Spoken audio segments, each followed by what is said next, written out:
Halo semua, kembali lagi di channel Bochnime. Sebelum kita mulai, klik tombol subscribe dan aktifkan notifikasinya supaya kalian tidak ketinggalan info dan teori terbaru mengenai One Piece. Sekarang lanjut ke pembahasan. Kali ini Mimin Bochnime melanjutkan scene selanjutnya. Scenes memperlihatkan keadaan yang semakin panas di Pulau Hachinosu. Berbagai hal menarik terus terjadi dalam kekacauan di sana. Dimulai dari Kizaru yang sedang bertarung melawan salah satu bajak laut senior yang menjadi aliansi Kurohige. Sebagaimana kita bahas sebelumnya, Kurohige berhasil mengumpulkan banyak aliansi tangguh yang sudah memiliki nama besar seperti Shiki. Namun, selain Shiki, masih banyak lagi sosok menarik lain yang tidak bisa diremehkan. Salah satunya adalah bajak laut senior yang kini sedang bertarung melawan Kizaru. Bajak laut ini tampaknya memiliki masalah pribadi dengan Kizaru di masa lalu sehingga ia menargetkan admiral tersebut untuk dilawan. Dalam pertarungan antara Kizaru dan bajak laut senior ini, keduanya sama-sama menggunakan berbagai teknik kuat. Kizaru melancarkan serangan-serangan cahaya, sedangkan bajak laut senior itu ahli dalam berbagai serangan haki. Saling serang antara mereka berdua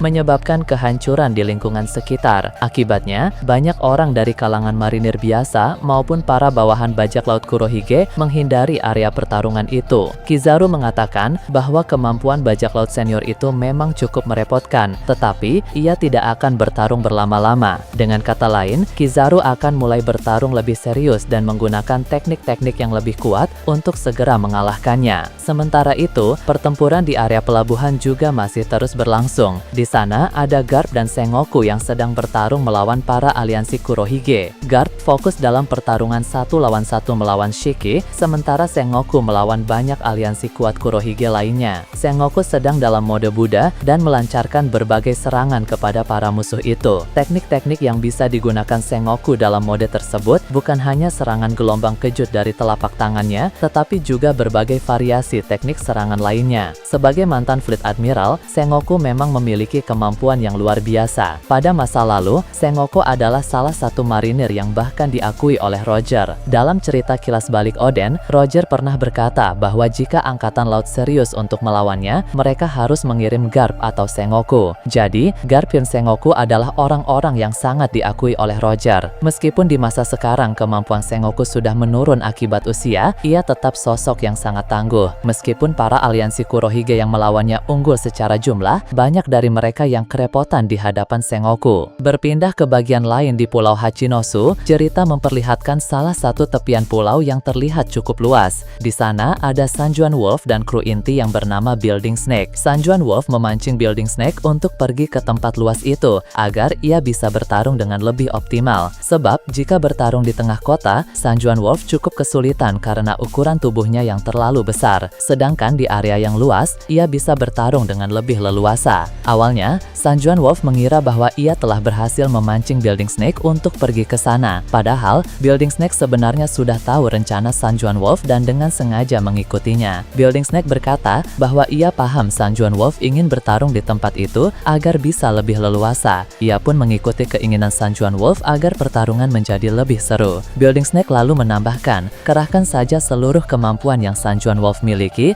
dan ia juga akan melakukan hal yang sama. Sanjuan Wolf menanggapi dengan mengatakan, rupanya rumor bahwa Building Snake adalah salah satu kru yang sangat menyukai pertarungan memang benar. Ia heran Building Snake mau mengikuti rencananya untuk pergi ke tempat luas agar duel mereka berjalan dengan lebih seru. Jadi, rupanya Building Snake adalah sosok yang sangat suka dengan tantangan. Ia lebih suka jika lawannya bertarung dengan serius dan malah akan malas jika musuhnya tidak bertarung dengan serius. Demi mendapatkan pertarungan yang seru, ia bahkan dengan sengaja mengikuti rencana Sanjuan Wolf untuk pergi ke tepian pulau yang lebih luas. Tanpa berlama-lama, Sanjuan Wolf mulai melayangkan pukulan kuat ke arah Building Snake. Begitu juga dengan Building Snake yang melompat untuk beradu serangan dengannya. Beralih ke tengah pulau, Kurohige ingin mendekati Katarina Devon yang sedang bertarung melawan kru Shanks yang bernama Howlings. Sebagaimana kita bahas lalu, Kurohige memiliki rencana rahasia yang harus dilakukan di dalam bangunan tengkorak. Ia awalnya mengutus Shiryu untuk melaksanakan rencana itu, namun menyusul Shiryu dan menghalanginya menuju bangunan tengkorak. sehingga rencana Kurohige kini menjadi cukup terhambat. Tak mau menunggu lama, Kurohige hendak menyuruh Devon untuk melakukan rencana itu. Pertama-tama, ia memakai kekuatan Gura Nomi untuk menciptakan kerusakan besar di area tempat Howlings berada, sehingga ia mendapat kesempatan untuk pergi ke tempat Devon. Di sana, Kurohige segera menyerang Howlings, sehingga kru itu langsung terpental cukup jauh. Dengan cepat, Kurohige menjelaskan kepada Devon apa yang harus ia lakukan. Penjelasan ini harus disampaikan dengan sangat singkat karena ia tahu sebentar lagi Shanks akan menyusul dan mengejarnya. Ketika Shanks sudah berhasil mengatasi kehancuran yang diakibatkan oleh Kurohige tadi, ia langsung melesat ke tempat Kurohige dan Devon. Namun, rupanya Devon telah pergi untuk menjalankan perintah dari Kurohige. Jadi, rencana Kurohige untuk memerintahkan Devon pergi ke ruangan tengkorak kini telah berhasil. Kurohige berkata, semoga saja Devon tidak dihalangi oleh kru lain agar rencana rahasianya bisa segera dijalankan secepat mungkin. Kurohige kembali bertarung melawan Shanks di tempat itu dan tampak percaya diri bahwa kali ini rencananya akan berhasil. Meskipun Shanks tidak bisa menghalangi Devon karena harus fokus bertarung melawan Kurohige, ia percaya bahwa krunya tidak akan membiarkan anak buah Kurohige bertindak sesuka hati. Kemudian, Devon yang telah pergi dari sana tidak langsung memasuki bangunan tengkorak. Ia pergi ke tempat Esber atau Seraphim Kuma terlebih dahulu. Seperti yang sudah dibahas, para Seraphim yang dibawa oleh Angkatan Laut ke sana telah menjadi sekutu bajak laut Kurohige. Karena aksi Devon beberapa waktu lalu yang berubah menjadi Gorosei Satur dan kemudian memerintahkan para Seraphim untuk memihak bajak laut Kurohige. Saat ini, Esber sedang melawan Koby, Prince Grus, dan Helmeppo. Namun, Devon datang mengganggu mereka, lalu mengajak Esber untuk ikut dengannya. Koby, Prince Grus, dan Helmeppo belum bisa menyusul Katarina Devon karena Devon telah memerintahkan banyak bawahannya untuk menghalangi mereka bertiga. Jadi, Devon ingin masuk ke bangunan tengkorak dengan persiapan yang matang terlebih dahulu. Ia tidak mau datang sendiri, melainkan membawa salah satu Seraphim karena ia tahu bahwa ada kru yang bisa mengganggunya di sana. Di sini, diketahui bahwa Devon memang sangat cerdas. Ia tahu bahwa ia pasti akan mengalami hambatan dari para kru yang ada di sana, sehingga ia sengaja membawa Esber agar nanti ketika ada yang menghalangi jalannya menuju bangunan tengkorak, Esber yang ia bawa bisa mengatasi kru yang menghalangi itu, sehingga Devon bisa lanjut maju ke dalam bangunan tengkorak. Di antara para komandan Titan, Devon adalah salah satu yang memiliki IQ paling tinggi. Kembali menyoroti Kurohige, ia berkata kepada Shanks bahwa rencananya pasti akan berhasil sebab Devon sangat cerdas dan tidak mungkin gagal untuk memasuki bangunan tengkorak. Kurohige tidak sabar untuk melihat ekspresi Shanks ketika ia tahu apa rencana dari Kurohige. Karena rencana dari Kurohige ini akan sangat mengejutkan. Shanks sempat menebak rencana Kurohige dengan berkata bahwa dugaannya tentang rencana Kurohige pasti berkaitan dengan suatu senjata kuat atau suatu buah iblis tertentu yang memang sudah disiapkan Kurohige dalam situasi genting seperti ini. Kurohige yang mendengar tebakan Shanks itu tidak menjawab apapun, yang berarti tebakan Shanks itu sepertinya memang benar. Kurohige menyembunyikan sesuatu di dalam bangunan tengkorak, entah itu suatu senjata kuat atau buah iblis tertentu atau mungkin saja keduanya memang benar. Shanks yang melihat ekspresi Kurohige pun berasa bahwa tebakannya memang benar. Tanpa disengaja, lalu Shanks terbesit kilatan cahaya dari gerakan Devon yang mencurigakan. Shanks lalu menoleh ke Devon yang memasukkan bangunan tengkorak. Berpindah ke tempat lain yang jauh dari sana, diperlihatkan suatu pulau yang sedang ramai. Di sana, ada beberapa komandan armada besar bajak laut topi jerami yang sedang mengadakan pertemuan. Namun, lokasi mereka diserang diserang oleh pasukan angkatan laut dari berbagai cabang yang dekat dengan tempat itu.